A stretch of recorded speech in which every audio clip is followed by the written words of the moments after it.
just because the length of your hair will make it long. And they often criticize you for your skin tone. Want to hold your head high, did you a pretty woman? Did you run with pride? I wanna keep it going, girl, in the night. I just wanna be myself.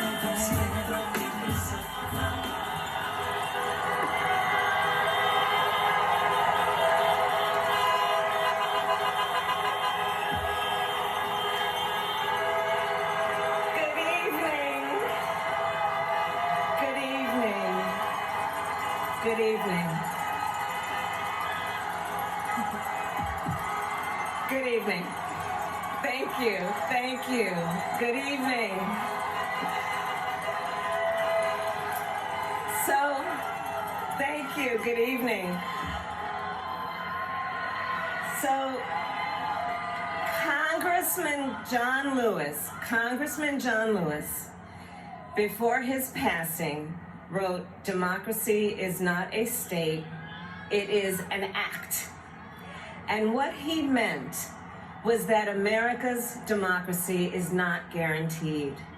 It is only as strong as our willingness to fight for it.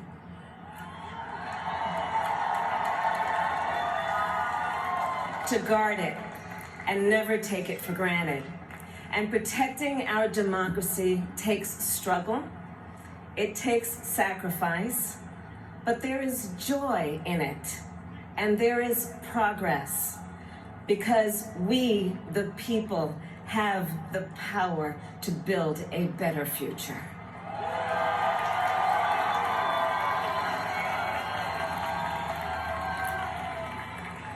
And when our very democracy was on the ballot in this election, with the very soul of America at stake and the world watching, you ushered in a new day for America.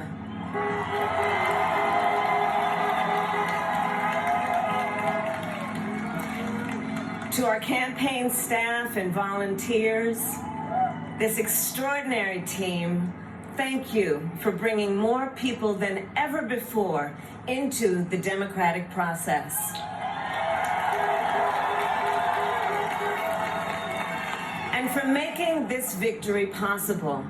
To the poll workers and election officials across our country who have worked tirelessly to make sure every vote is counted, our nation owes you a debt of gratitude. You have protected the integrity of our democracy. And to the American people who make up our beautiful country, thank you for turning out in record numbers to make your voices heard.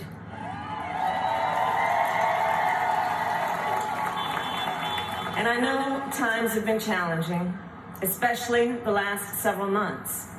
The grief, sorrow, and pain, the worries and the struggles. But we have also witnessed your courage, your resilience, and the generosity of your spirit. For 4 years, you marched and organized for equality and justice, for our lives and for our planet. And then you voted.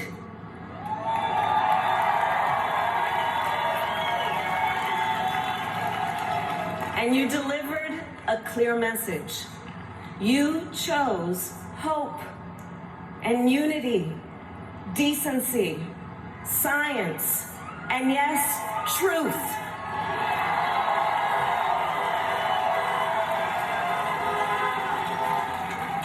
You chose Joe Biden as the next president of the United States of America.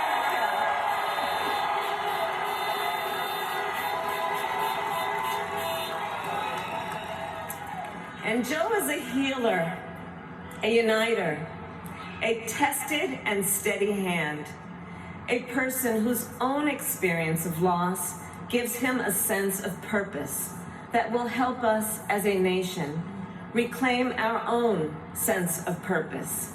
And a man with a big heart who loves with abandon.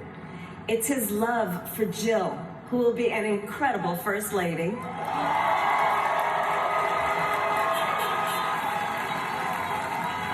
It's his love for Hunter and Ashley and his grandchildren and the entire Biden family.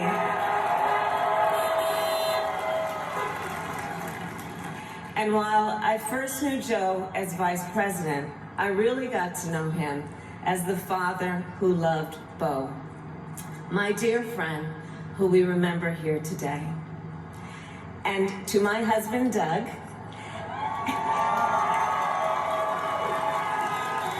and our children, Cole and Ella, and my sister Maya, and our whole family, I love you all more than I can ever express.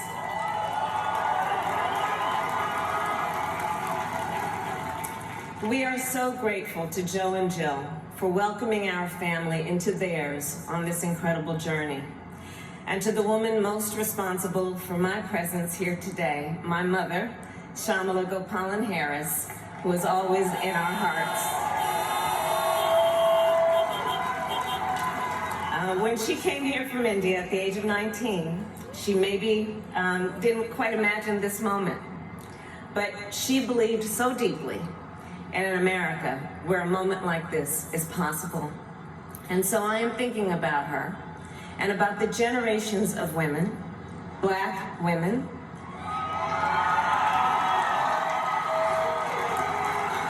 Asian, white, Latina, Native American women, who throughout our nation's history have paved the way for this moment tonight. Women who fought and sacrificed so much for equality and liberty and justice for all, including the Black women who are too often overlooked, but so often prove they are the backbone of our democracy.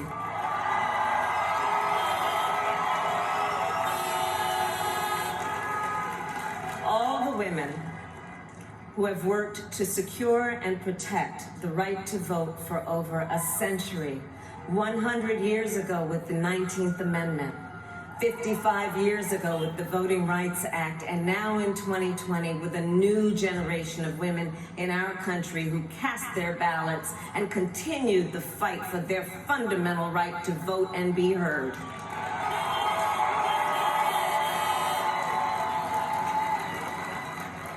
Tonight I reflect on their struggle, their determination, and the strength of their vision to see what can be unburdened by what has been. And I stand on their shoulders.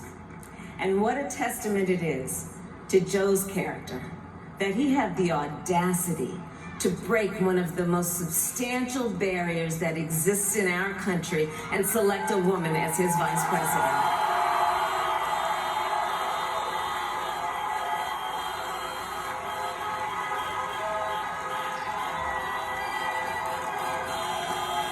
But while I may be the first woman in this office, I will not be the last.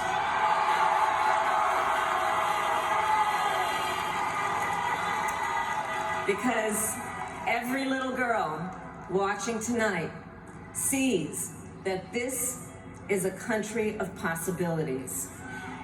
And to the children of our country, regardless of your gender, our country has sent you a clear message.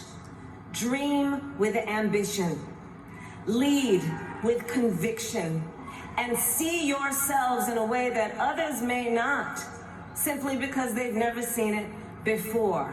But know that we will applaud you every step of the way.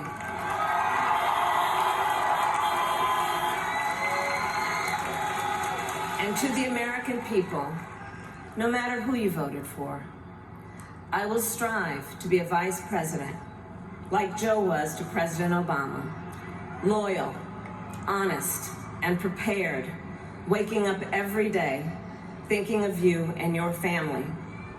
Because now is when the real work begins, the hard work, the necessary work, the good work, the essential work to save lives and beat this epidemic. to rebuild our economy so it works for working people, to root out systemic racism in our justice system and society, to combat the climate crisis, to unite our country and heal the soul of our nation.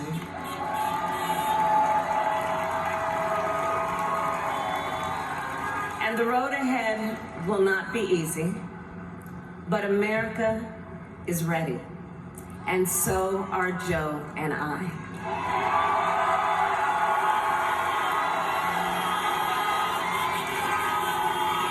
We have elected a president who represents the best in us, a leader the world will respect and our children will look up to, a commander-in-chief who will respect our troops and keep our country safe, and a president for all Americans.